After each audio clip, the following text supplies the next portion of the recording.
আজ আমরা আলোচনা করব চতুর্থ শ্রেণীর আমাদের পরিবেশের দ্বিতীয় পর্যায়ক্রমিক মূল্যায়নের 12 নম্বর স্কুলের প্রশ্ন উত্তর নিয়ে। প্রথম প্রশ্নে বলি দেখো, সঠিক উত্তরের তলায় দাগ দাও। কয়ের প্রশ্ন, কুকুরকে পোষ মানানো হয়েছিল আত্মরক্ষা দেওয়ার জন্য। এরপর তাঁত শিল্প হলো কুটির শিল্প। গয়ের প্রশ্ন, মানুষ প্রথম আগুন জ্বালিয়েছে চকমকি পাথর ঠুকে। এরপর শনি গ্রহের সন্ধানে গেছে ক্যাসিনি।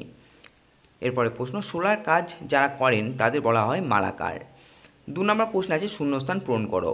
প্রথমে আছে দেখো, উত্তরবঙ্গে মেছ রাভাদের অসাধারণ সব নাচ আছে। ক্ষয়ের প্রশ্নের উত্তর হবে ছায়ার দৈর্ঘ্য সবথেকে ছোট হয় দুপুরবেলা। এরপর পল্লী সমাজের আদি গান হলো বাউল গান। ঘয়ের প্রশ্ন, চাঁদের বুকে প্রথম পা রাখেন নীল আর্মস্ট্রং। এরপরে প্রশ্ন, লোহার আগে তৈরি হয়েছিল তামা। 3 প্রশ্ন আছে দেখো, কস্তম্ভের সঙ্গে খস্তম্ভ মেলাও। কস্তম্ভে আছে দেখো, তাঁতের শাড়ি থেকে হবে নদিয়ার ফুলিয়া, নবদ্বীপ আর হুগলির ধনেখালি। সিল্কের শাড়ি হবে বিষ্ণুপুর, মুর্শিদাবাদ।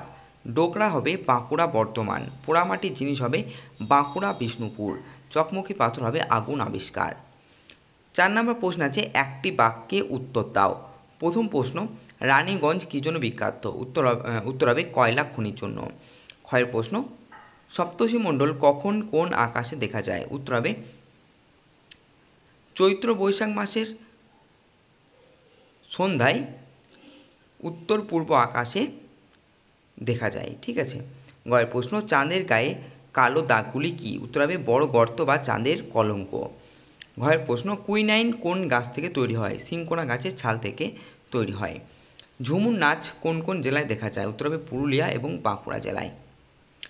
5 নম্বর প্রশ্ন আছে দেখো, বাক্যটি সংশোধন করে লেখো।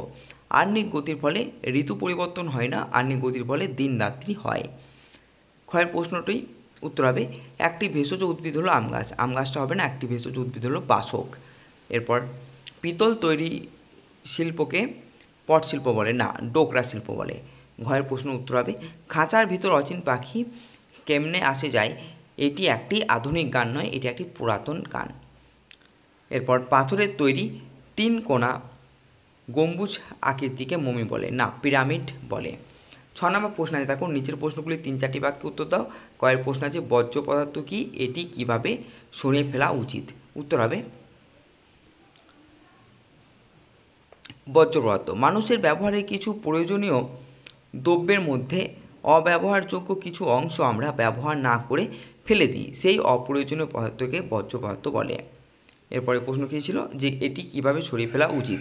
দেখো উত্তর হবে বর্জ্য পদার্থগুলি এখানে সেখানে না ফেলে একটি নির্দিষ্ট জায়গা বা ডাস্টবিনে ফেলা উচিত। যেসব পদার্থগুলি মাটির সাথে মিশে যায় সেগুলি যেমন তরকারি খোসা মাটির গর্ত করে চাপা দিয়ে দেওয়া ভালো। প্লাস্টিক জাতীয় পদার্থগুলিকে আগুনে পুড়িয়ে বা ডাস্টবিনে ফেলা উচিত। ক্ষয়ের প্রশ্ন আছে লোহার জিনিস ব্যবহারের সুবিধাগুলি কী কী? উত্তর হবে দেখো, লোহার জিনিস শক্ত,